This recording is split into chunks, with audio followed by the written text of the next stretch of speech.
Big thing is that while this storm wasn't as bad as forecasters expected, the political fallout has been much, much worse, with just a number of meteorologists describing how they have been bombarded with death threats as they try to debunk all the conspiracy theories, with one even venting to the Washington Post by saying, "This is by far the worst misinformation for a weather event I've ever seen in my career," as well as, "I've been messaging friends who I went to college with, who I've worked with previously in this industry, and we're all just baffled by the amount of buffoonery happening on social media, which is a front that we didn't have to deal with before." And another expert telling Rolling Stone, "People are just so far gone, it's honestly making me lose all faith in humanity," with him explaining that over the last week, he has gotten hundreds of messages from people accusing him of modifying the weather and creating hurricanes from space lasers. And with this, you have folks like environmentalist Bill McKibben pointing out that although politicians like Ron DeSantis are not spreading conspiracy theories directly related to Milton, they are still promoting the anti-science bullshit that laid the foundation for it. With people pointing to how the Florida governor, for example, banned the phrase climate change from state statutes back in May, or saying, quote, "I'm not a global warming person," whatever that means. But then also there are politicians doing both kinds of lies like Marjorie Taylor Greene and Donald Trump, both of whom were called out explicitly by President Biden yesterday as he condemned false claims that property is being confiscated, that people aren't getting aid, or that aid's being diverted to migrants. Quite frankly,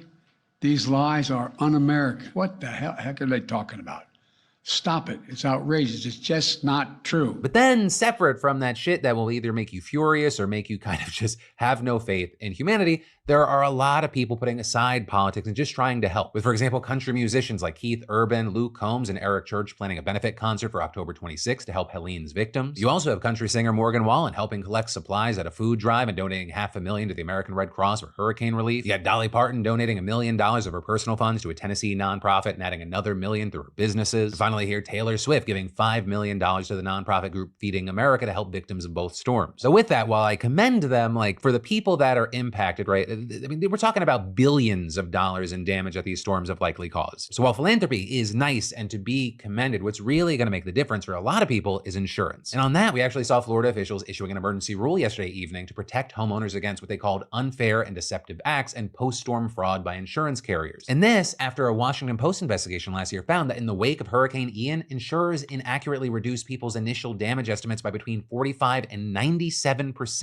And so this time around, Florida is making insurance adjusters provide a written loss estimate to the policyholder themselves, which is something many carriers have historically refused to do. And that estimate must include each line item, each version and variation of the report, as well as all the adjuster's modifications, with also the adjuster prohibited from making any changes to the initial estimate unless they provide, quote, a detailed explanation as to why each change was made, who made it, and why it was necessary. Though, of course, we're gonna have to wait to see if these policy changes actually make a difference. Our billion-dollar companies and industries, they have the time, money, and resources to try and get around things. But either way, this, as state officials say, they anticipate significant, long-lasting, and potentially devastating effects on the Florida property insurance market, with them adding that the losses will be largely borne by Florida homeowners and small business owners. But then, we should talk about how Diddy is trying to get out of his current situation, because he is now claiming that the feds are getting in the way of his right to a fair trial, with him specifically accusing them of leaking evidence, including the video of him assaulting his ex-girlfriend Cassie at a hotel in Los Angeles, which if you've seen, you remember that video because it's so fucking horrifying. And that, of course, going viral after CNN published it back in May, showing him kicking and dragging Cassie, this, even though he had previously denied claims that he had assaulted her. Now you have Diddy's lawyers saying in a court filing that they might seek to have the video excluded from his sex trafficking and racketeering trial, with them claiming it and other evidence went public via unlawful leaks that need to be investigated. And then further claiming that investigators in the Department of Homeland Security, quote, engaged in a 7-month campaign strategically leaking confidential grand jury material and information, including the 2016 Intercontinental videotape, in order to prejudice the public and potential jurors against Mr. Combs. With this, you have the New York Times noting that his lawyers did not cite direct evidence that DHS officials leaked the tapes, but they did claim, quote, the videotape was leaked to CNN for one reason alone, to mortally wound the reputation and the prospect of Sean Combs successfully defending himself against these allegations, with the outlet also adding that it has never actually been made clear how the video made its way to CNN. But with that, we did see a prosecutor deny that federal officials were behind it, saying that they possessed no copy of that surveillance video prior to CNN's publication, and that any accusation claiming they did lacked a good faith basis. But, it will be interesting to see what happens, because that video is a key piece of evidence in this trial. Also, I just gotta add this part is just my opinion. It doesn't feel like a great sign for Diddy that his lawyers so far, their best argument that I've seen publicly is, hey, it really wasn't cool that the entire world got to see what a violent scumbag monster our client was, in a video that not only showed how dangerous and horrifying this man is, but showed him to be a liar. And I think it highlights how in this case, they're going to try to distract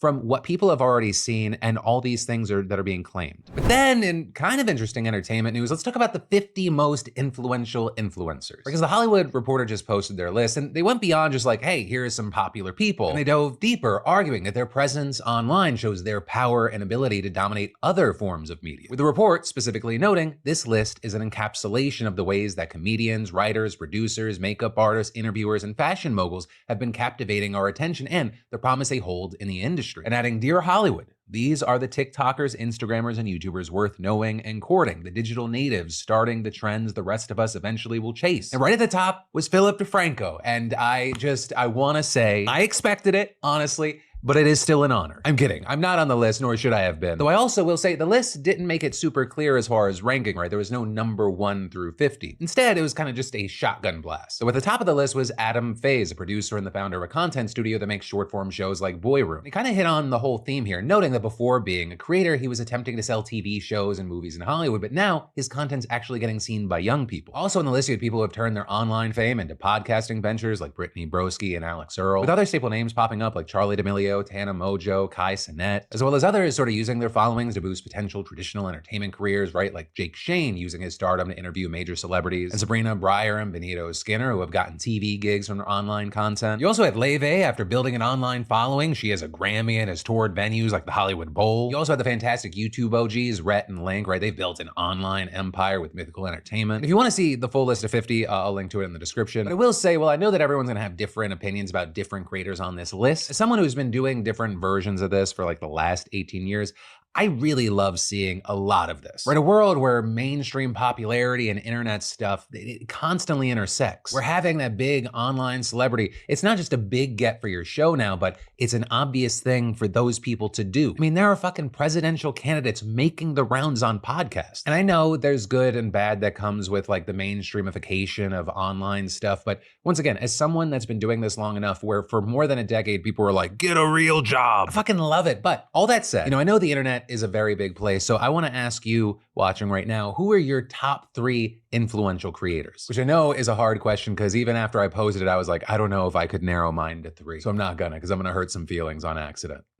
But then, taking a quick break from the news, y'all, fall is one of my favorite seasons, and it's not just about football. It's mainly, but not totally, because fall just makes me think of feeling cozy. And when I think of feeling cozy, I can't help but think of our coziest partner and sponsor of the PDS, Cozy Earth. I mean, seriously, Cozy Earth sheets are the most comfortable sheets I've ever slept on, and it's something that guests at our house always comment on. Made with viscose from bamboo, their bedding is designed to naturally regulate temperature, because no matter the temperature outside, I run hot. And I also love the feel of Cozy Earth towels, right? These towels are truly luxurious. Crafted with a unique blend of cotton and bamboo viscose using innovative zero-twist technology, these towels are awesome. I mean, seriously, Cozy Earth products are the most uniquely soft fabric that actually holds up, doesn't pill. And they're so confident in what they put out there that they have a 10-year warranty on their bedding and bath. So it's time to get cozy, people. Wrap yourself up and embrace the fall. Just go to cozyearth.com/DeFranco and enter DeFranco at checkout and get up to 40% off. That's promo code DeFranco for up to 40% off. And if you get a post-purchase survey, just say you heard about Cozy Earth from the PDS. Cozy Earth. You deserve it. But then let's talk about Florida and this upcoming election. Right? Because while understandably 90% of the focus of this election is the national race, Floridians are also going to be voting on a ballot measure that could repeal the state's 6-week abortion ban, which is why we've seen ahead of the vote organizers on both sides of the issue desperately mobilizing their people to go out to the polls. And this including the advocacy group Floridians Protecting Freedom, which says it purchased ad spots on over 50 local TV stations. But now, and the reason we're talking about it, we're learning that the Florida Department of Health's general counsel, John Wilson, has sent cease and desist letters to at least 2 of these stations ordering them to pull the ad. Though also, FCC records show that other stations have received them, and